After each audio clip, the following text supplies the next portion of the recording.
And you're welcome back to Morning Express. Now, that was the Chief of Naval Staff, Vice Admiral Ogalat, speaking there at the Budget Defense uh, at the sometime last week.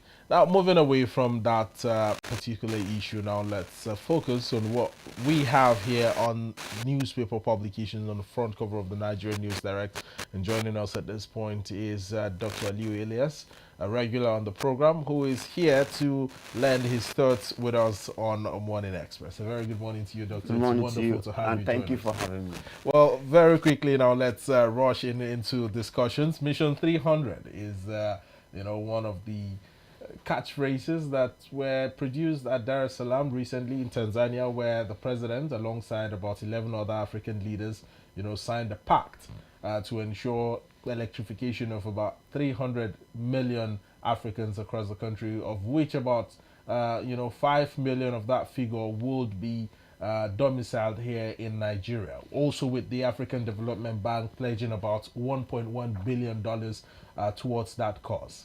Are we looking at an end to Nigeria's electricity woes? Firstly, before we move into other African countries. Right. If you ask me, I am expecting Nigeria to settle this issue of electricity in the next 5 years, and I will tell you reasons.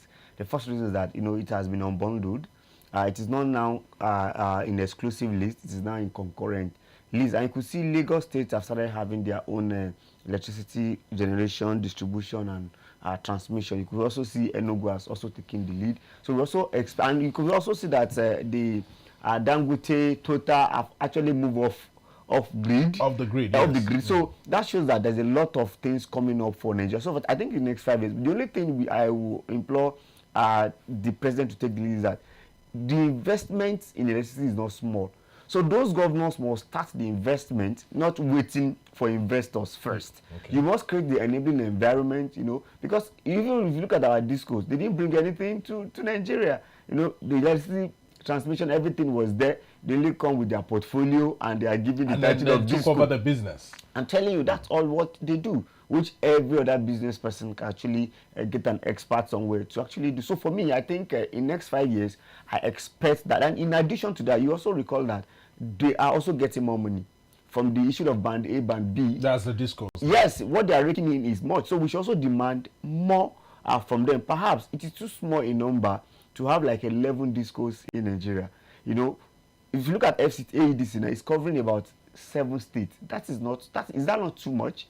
7 states. For one disco. For one discos, it's too much. Look at Benin, look at Ibadan Electricity also. So but the question is, how many states have the capacity in terms of having or hosting a disco within the states, to ensure that if it's AEDC now, it's just for the Federal Capital Territory? Maybe in Kogi State, you could have something that has exactly and a KEDC. Thank you. Or in as the case is in Yola, right? So where you have the YEDC, but also services other states around. So do you think there's a possibility of having just one disco in every single state of the nation? Right. I will not even go that route that it must be one state, but work with population. Okay. Once we have 5 million people, it must be one disco. One disco. 5 million people, one disco. Like a Bayelsa state may not be up to 3 million. You can join it to the neighboring state. Maybe Delta state. Then you have. So if that is the case, they can easily manage us. But the same AEDC will go to Kogi, it will go to Niger. It will do a lot. So if you look at it I think that's where the problem lies. If you also look at Lagos has 2, but that 2 for 21 million people. Is that not too much on them? And so that bring them to be under performing. Then we cannot actually checkmate them as it's supposed to be. And I don't see what they are bringing. It's just for them to manage. So if you have only FCC to manage as AEDC, you go buy a transformer, you take account of everything, and you want to do it properly. So I think government should open that up and accept more discos. But Dr. Aliyu, when you say that the discos aren't really managing electricity for Nigerians the way they should, I don't think government agencies like NEPA that now transition to PHCN and I don't think they did any better than what the discos are doing today? I will disagree with you. Well, lay your facts out. You know that the orientation of government agencies is different from private sector. Okay. While government is very conscious of making sure that they take care and make sure availability, welfare of people, private sector want to make more money. I mean, if they're not well monitored, it will be at the expense of the consumers, right? And that is exactly what is actually happened. Can I even surprise you further? Between transmission and discos, there's another NBET, Nigerian Bulk Electricity Company. What does NBET does? NBET will now collect from transmission, pay, and then sell off to the discos. And disco will not pay. Why? I don't know. They will now be saying they're owing some backlog. So what are they actually doing? They're not bringing their money to invest in it. The NBET will also help them and pay the transmission. So who does NBET it? will now give it to them. Does it benefit? They will not be paying. Who does it benefit at the end of the day?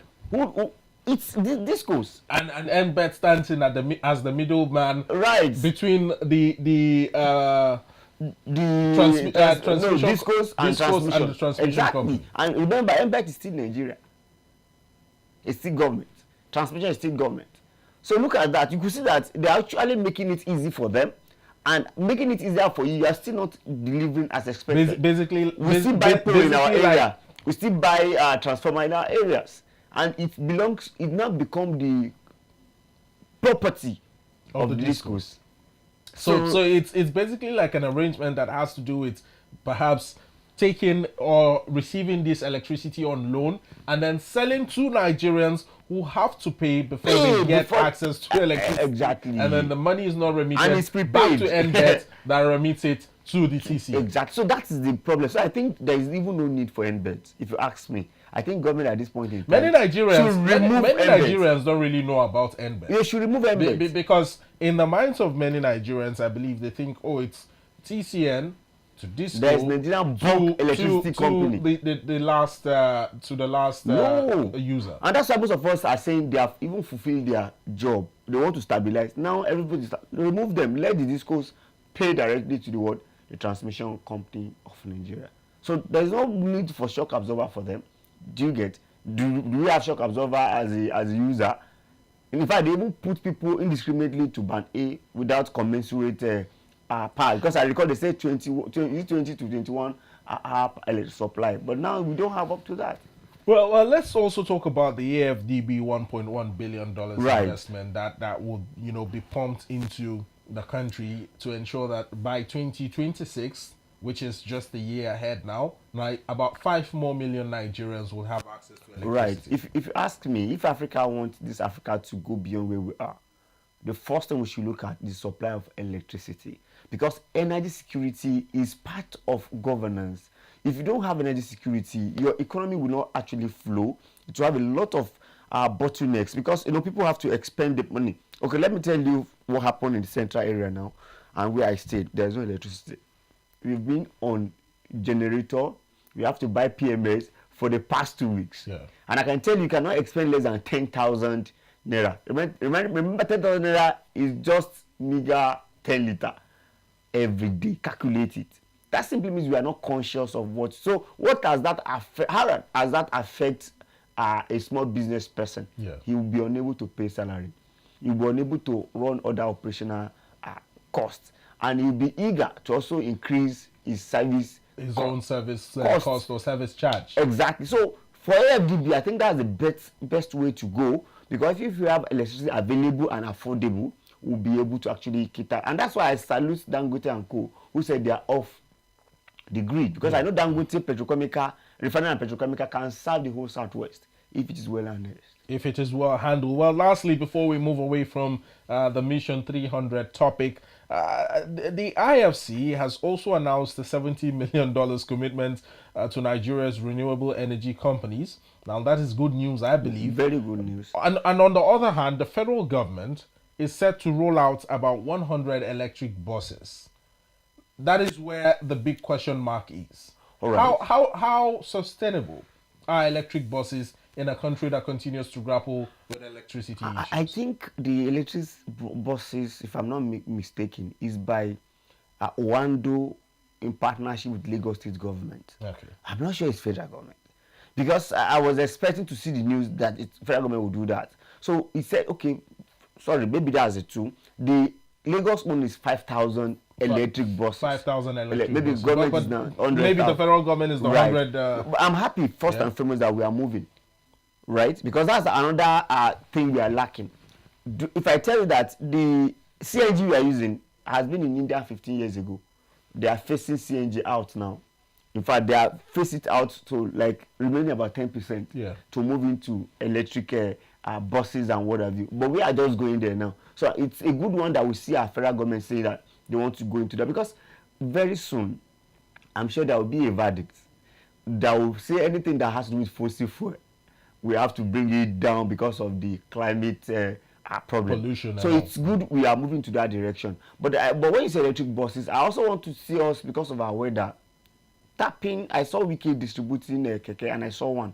I was very happy. Under the roof is solar panels, and it's moving very, very well. If I was so happy, if I had to hear the person that you are now enjoying, say, bros, I'm paying less now. I don't need to go and queue anywhere. See what is giving me the power. So once we have that, we should harness all these things. And government should not say they want to do it alone. And that's why we have with CNG. You have to make sure that you create enabling environment whereby we'll have other private person who is interested in investing in that direction. I think that's the way to go. Not federal government handling it all. It's going to be a serious problem. Well, you have beautifully laid out your point, Dr. Aliyu, but also one part that you missed out on is the possibility of sustaining these buses, these electric buses, as we continue to struggle with electricity issues. Now, I know that many investments are coming in with the president's visit to Tanzania and the Mission 300, blah, blah, blah, and whatnot. AFDB pumping in $1.1 billion into the power sector in the country. How sustainable is an electric bus? Right. Up to 100 from the federal government, and I think about 5,000, like you mentioned, from the Lagos state. Right. Lagos one is private oriented, is one do in partnership with Lagos state government. Now, at the central area, the NNPC mega filling stations there, I saw the cubicle for electric buses charging points. Yes. They've not commenced, but I tried to look at it. Do I see cable drop down there? So I don't know, maybe there's another way they actually can generate power without going into the grid to actually service the... There must be a way, because if you subject it, and it's a business, a private person can say, okay, I have a electricity charging point for buses, and I want to power it with CNG. It's possible. The CNG will now run the generator that will now bring the power to be available. So completely eradicating fossil fuel. Exactly. For me, it is sustainable if we actually mean it, because it is obtainable in order. In fact, most countries now, like China, are giving deadline. The remaining buses that are using fossil fuel should be off the road. BYD, a lot of them are there using it. In fact, now in Nigeria, myself, I've seen it alongside my area, 2 car, the electricity. I want to find out one day that where are you actually powering it. Every morning you see them as you are going, they're also going out. Because you see their own charging points at the mouth, not unlike the fossil fuel that is by the side behind. Their own is in the front, close to the engine. So, and you won't hear any noise.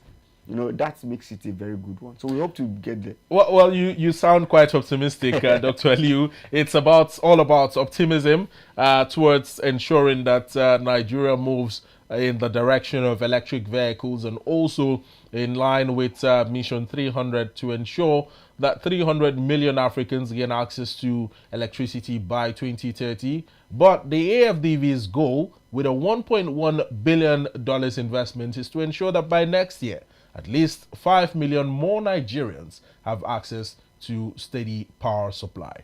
Away from that topic now, the Nigerian Communications Commission is having a little bit of trouble with telecommunications, telecommunication companies across the country. Now, this is as subscribers are set to drag the telcos to court over a 50% tariff hike, demanding just a meager 10% in hike of electricity and data tariffs. Now, Doctor, this issue continues to linger.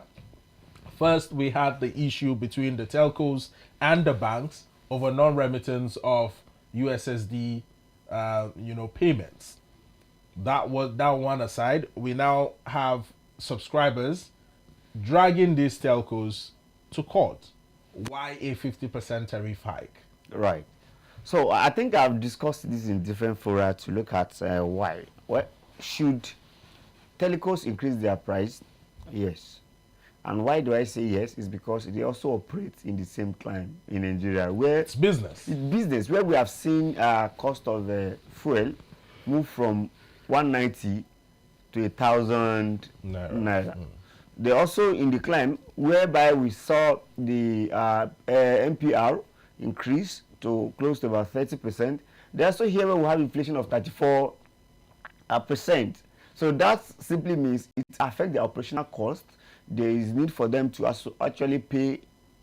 There is need for pay rise for their staff. Yeah. So there's a lot of reasons why. So for me, I think it should be justified for them to increase their tariff. And that being said, you also recall that most operations cannot exist now at this age without using telcos. Now you can also see bank having issue with them. But is that 50% justified as a consumer and consumer advocate through Save the Consumer initiative? No. Why? I recall NCC mostly call us to actually have atete with us when they want to actually carry out such thing. But there was no room for such negotiations. And you recall that the telcos actually request for 100%. So if you are giving them 50%, how well is it justified? So for me, I think they should have been doing like 20% increment. Government should come in. Even government need to do more for them to create more infrastructure. Now, one of the things that they have cited is the FX issue, which has affected basically every single sector or economy sector of the Nigerian economy. That is on one part, and also the fact that it's been more than a decade since the 2013. last exactly more than a decade since the last increase in call and data tariffs across the country. Don't you still think perhaps a 50% increase in this tariff while demanding 100% is justified, and giving them 10% will be unfair? Well, for me, I think you should do within 20%, and it should not be arbitrary. You know, when you do arbitrary increment, it's a serious problem. It affects a lot of things. So they could do 20, 10. You know, we will now see reason why they have to. Not that you just quickly increase. That simply means a lot of business will be out of business. Okay, for my office, you don't operate without internet. That simply means all our costs in that area will double. Yeah. So that's a serious issue. And when you see that double, you know, it will have multiplier effect that will have ripple, which is negative now on the consumers and Nigeria community. And it will also discourage most tech company actually coming on. And that's why most of us said the government need to do more, because according to the Minister for Digital Economy, he said with time they will lay more optic fiber. We want to see it happening. We have done 2 years. We've not seen anything commensurate to what you actually see. So I think it is too much, and it is within the right of we consumers to actually say no. This is what we should do for us, because it's coming too many. If you look at all the sector, all the energy sector, the sector that could help economy to grow, they are all increasing. Oil and gas, electricity, telcos now. Telcos. And those are the strong, things that we must. Meanwhile, food insecurity is also on the other hand. That one is above 100%, because we expend more than 70% or 60% on food only. So where will you now? If let's even do it's basic with basic economics. If you expend 60% of your income for food, you now take 20% for transport. You now take 10% for telecos. How will you pay school fees? How will you pay school rents? How will you pay all other costs? So if you look at Nigeria now, the cost of living, it's very, very expensive. Not only cost of living, even cost of surviving businesses is becoming so unbearable. And like I tell people, most business people now think there's no need for me to invest in Nigeria. Let me go and keep the money in bank and be borrowing people, so that I'll also be getting, since the inflation is about 34%, I'll also be getting money. It's better than you investing on what you now operational costs will take all your income. So I think President Bola Ahmed Tinubu, we should look into that direction. If not, they'll kill all the small businesses that are supposed to grow to medium scale. They will not be medium scale. Even the large scale now are now complaining of unsold. People don't have the purchasing power to actually buy from the those manufacturing company. We need to do more. And now that the tax reform bill is actually working, we are expecting that when it's even come, maybe the businesses will breathe. But where we were supposed to breathe, energy cost is also a problem. Well, Doctor, you have quite dissected it, but also on another part, do you think that maybe there could be some sort of emergence of new telcos in the country anytime soon? Are there perhaps investors who are looking towards that direction? At the moment, we have MTN, we have Glo, we have Airtel, and Etisalat, 4 telcos servicing over 200 million Nigerians. Right. So if you ask me, I think the worst thing that happens to us is allowing them to become a cartel. They are now a cartel.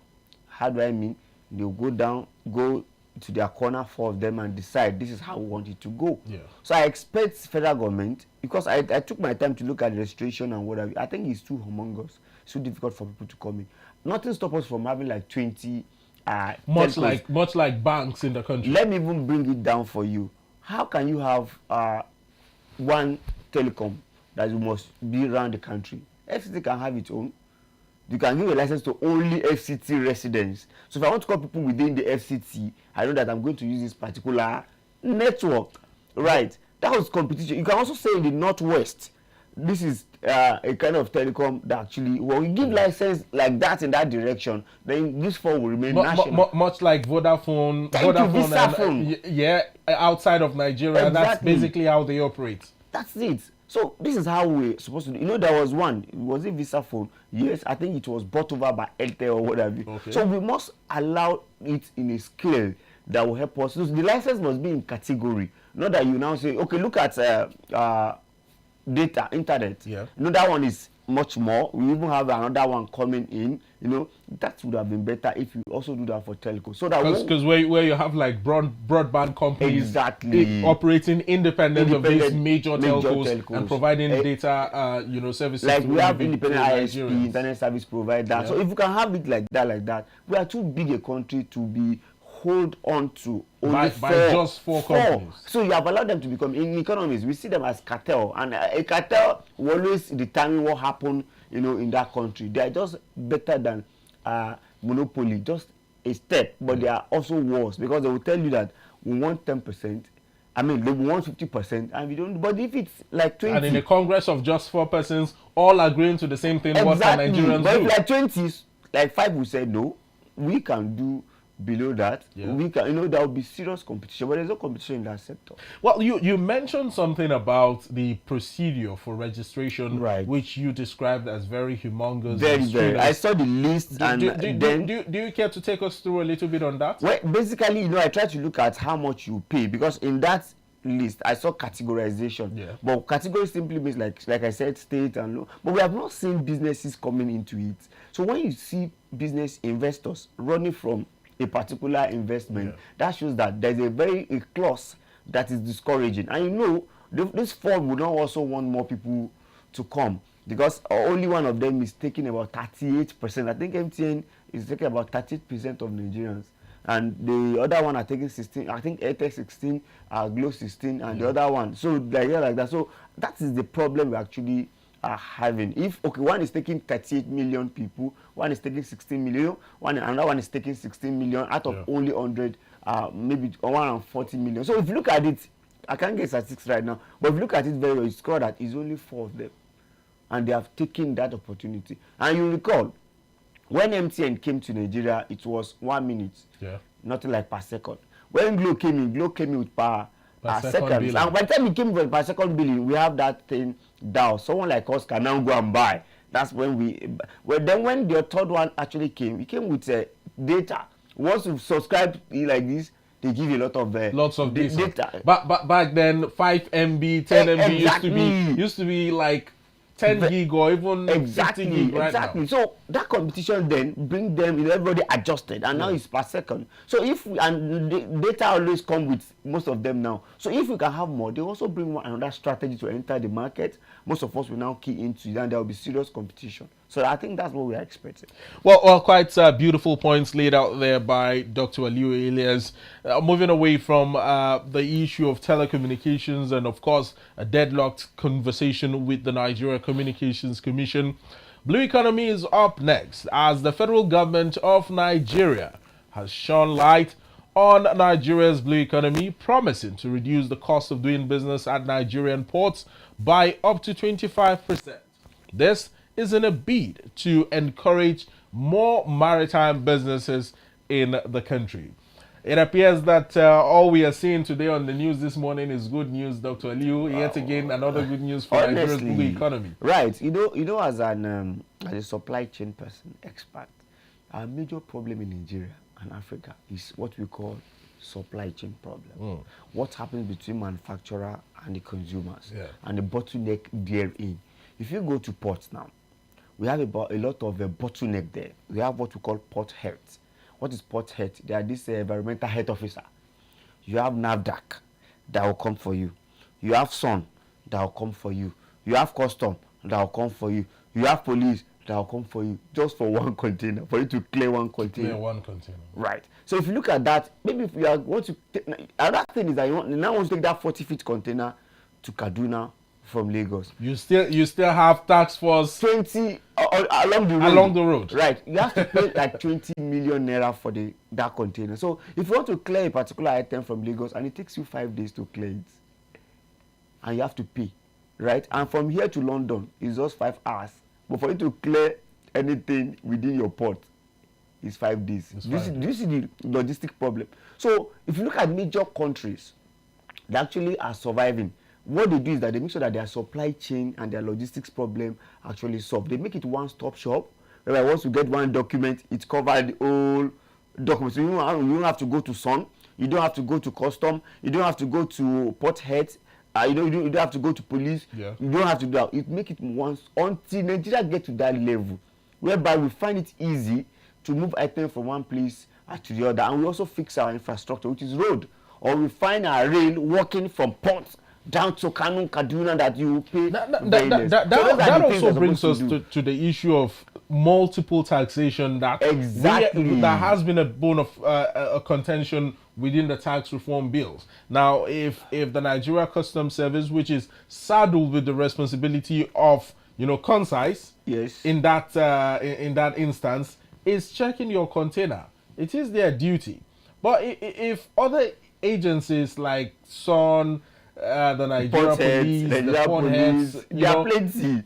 If they all come into the picture, what other value are they adding apart from the one the Nigeria Customs Service is already offering? Right. Their job is actually different. SON simply means Standard Organization of Nigeria. They want to look at the standard of what you are bringing. A custom person may not know standard.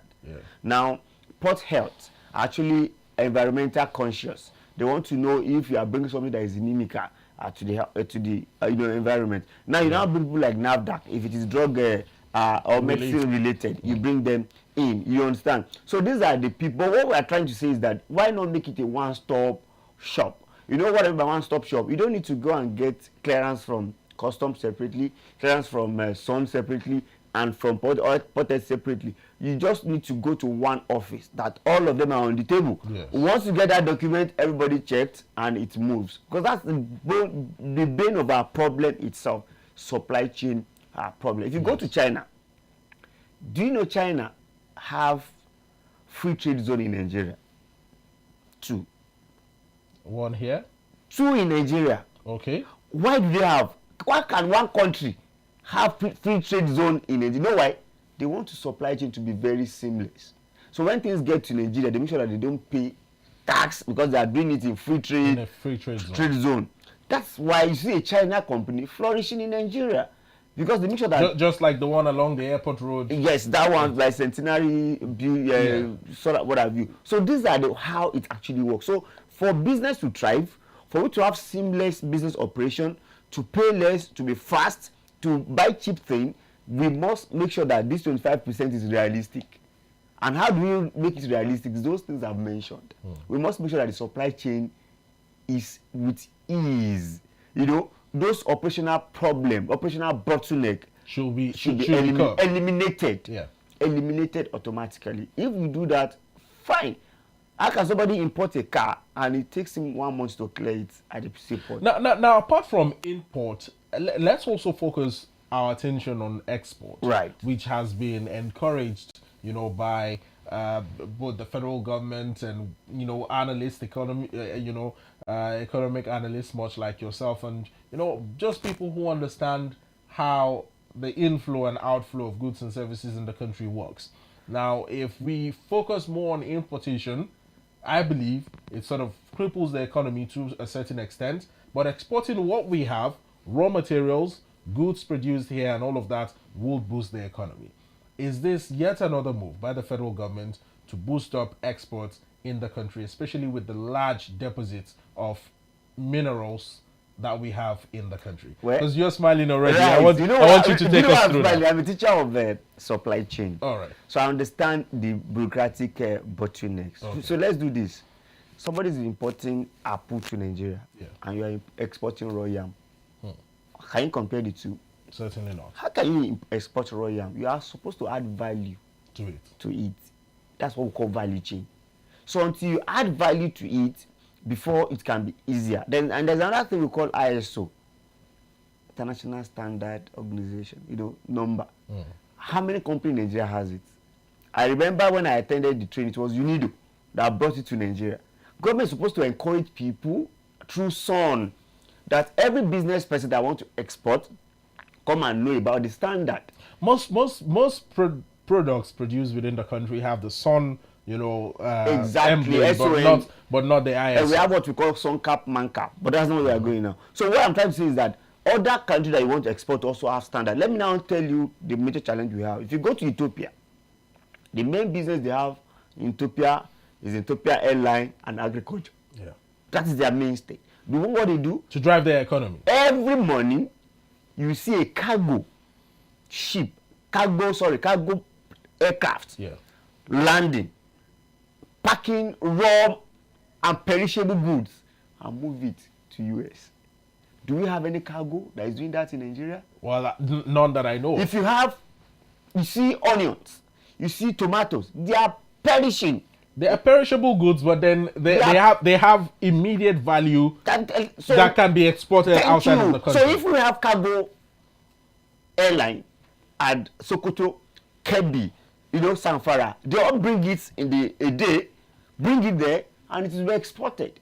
Until Nigeria is conscious, not all these airports, all these governors are having that does not have economic value. Why will Nasarawa have airport? Why will Kogi have airport? When there's already an airport here in Abuja. Why will Anambra, that have a rich neighbor like Delta, that have a standard international airport, be having airport? Why not cargo airport?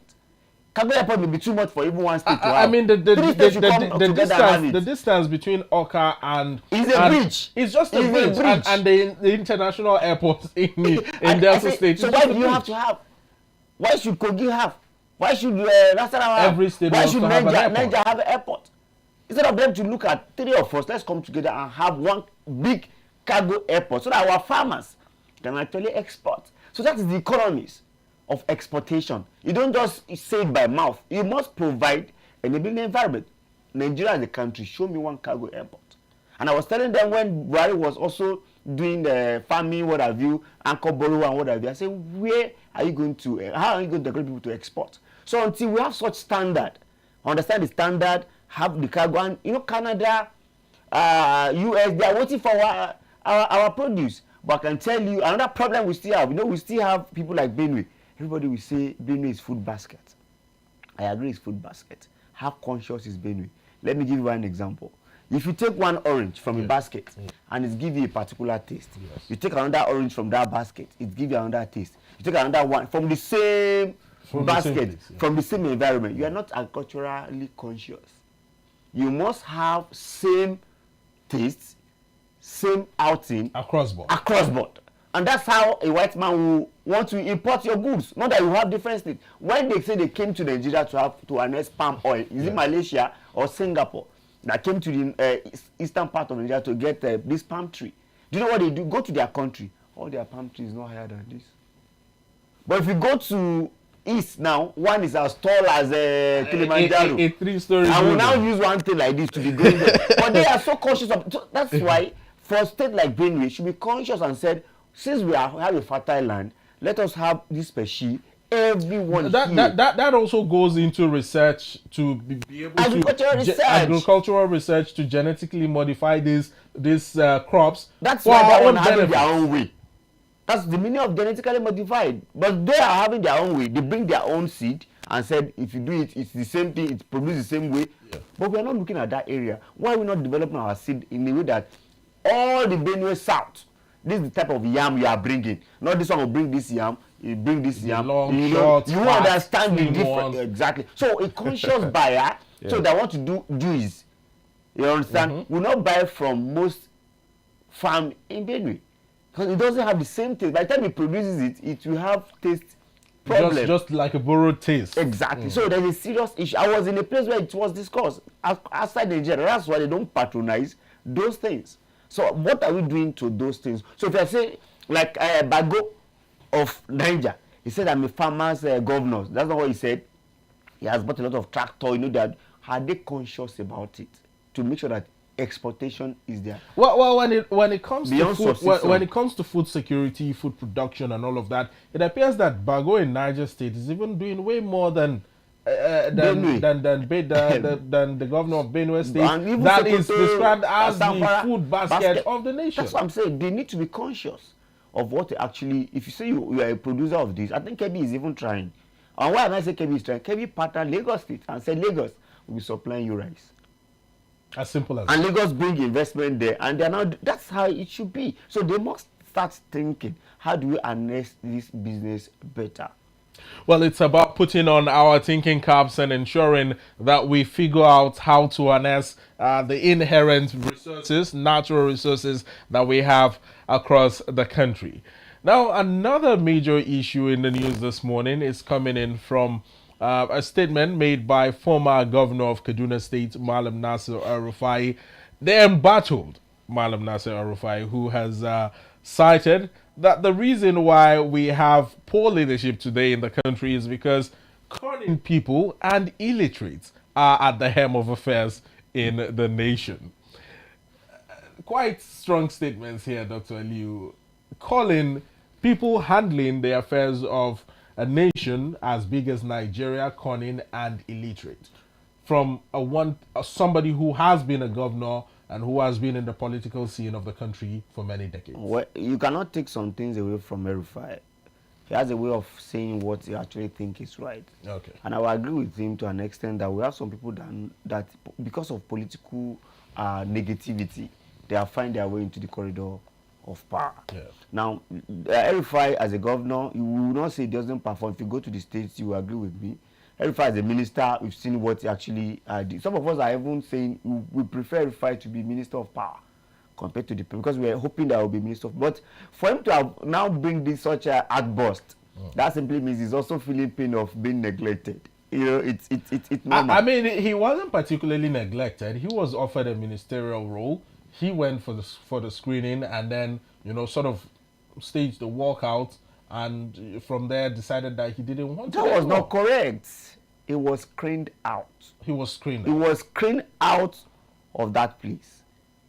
It's a political screen. In fact, I can tell you what actually happened. Well, please, take center stage. The fact remains that he was nominated by Mr. President. But when he got to that the floor of the Senate, so some of them raised issues. Politically they must have been packaged behind that is coming, and on the floor they said does not deserve it because of some of his utterances about religion, about this, about that. In fact, it takes some minutes that even the Senate president had to take a recess, and that recess, some people said they actually went to the villa to actually make some consultation. By the time they come back, they actually screen him out.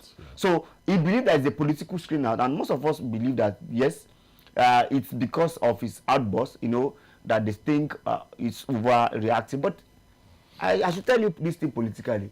El-Rufai is an enemy that must be within. It's an enemy that you need within. That's deep. Yes, because if you don't have him within, He has the capacity. Look at opposition party going to visit him. There's a frenzy. He made this statement. People are feeling it already. And perhaps, I'm sure he's someone who also find his way to really get some facts. By the time he bring it out, you'll be surprised that, oh, this government, he have the capacity. In fact, I listened to one analyst yesterday. Do you know what he said? He said, imagine if El-Rufai, Atiku, supported Obi to become president in the next election. How do you think it will shake ground? Those people just say no. Since you are from South and we want to support you now. Become the president. Become the president. Let's support you. Do you know how it will affect this APC? It's going to shake them. They are going to feel But Rufai has cited time and again that he's not leaving the All Progressives Congress. He said and so. He is well grounded, even though he has complained that in the last 2 years or so that the party has not held a meeting in with regards to ensuring the progress of the party, but he is still a well-grounded All Progressives Congress member. You recall that El-Rufai was the chairman for what do you call it? This thing we want to do in Nigeria. Want to reset Nigeria. There is a way we call it.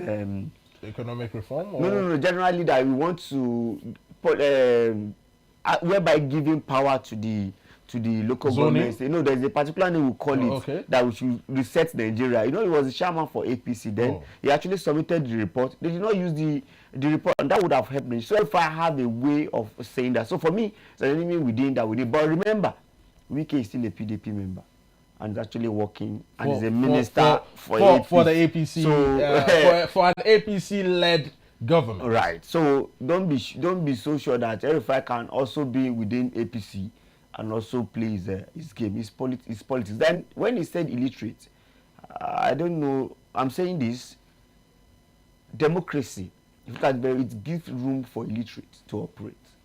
Yes.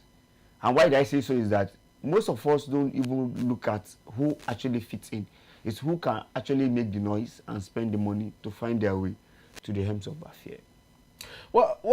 Also, just before we let you go, Dr. Aliyu, El-Rufai alleged that internal mercenaries in the People's Democratic Party were hired, and motivated to destroy the party.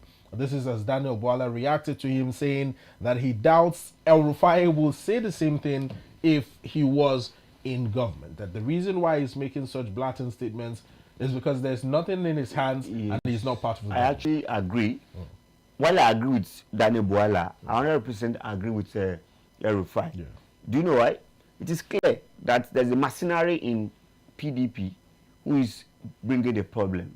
And it's clear that PDP has some people who are minister in APC and actually saying that they are also When PDP. you say some people, are you talking about the FCT minister? Well, he's taking the lead. There could be others. Yeah. It also appears that in Labour Party, you recall, we have a Papa-led, that one takes a long time to trouble Labour Party. We also have Labour Party crisis now. Someone even asked, is Obi actually in Labour Party? Because right now it appears he's not showing that exactly. camaraderie He's talking about with even the himself Labour more than Party. the party. And he appeared to be the leader of the party. If you ask me, who is the leader? Oh, he appears to be the leader because So, at the moment there's contention about who the national chairman is. Yes, and the chairman is still holding very, very strong. That is the leader there. So without being hoodwinked, or we can see the fact that it appears that there is mercenary. But I don't trust APC. They have the capacity to unsettle other parties. Well, lastly, now ahead of 2027, Dr. Aliyu, do you see a coalition coming into place? And if yes, who should we be looking out for? Well, I see a coalition coming up because the best coalition should be 2 years to the election. Anything less than that, they may not get themselves well. But who I see more, I am sure Obi will still want to give it a shot, right? And I'm sure the North have learned the lessons. So they may not want to come out, but they may want to support a Southern presidency again. Well, quite a fantastic take there, Dr. Aliyu, but I must thank you so much. It's been a very robust conversation. 50 minutes gone and it just felt like 5 minutes. Thank you for having me. Thank you.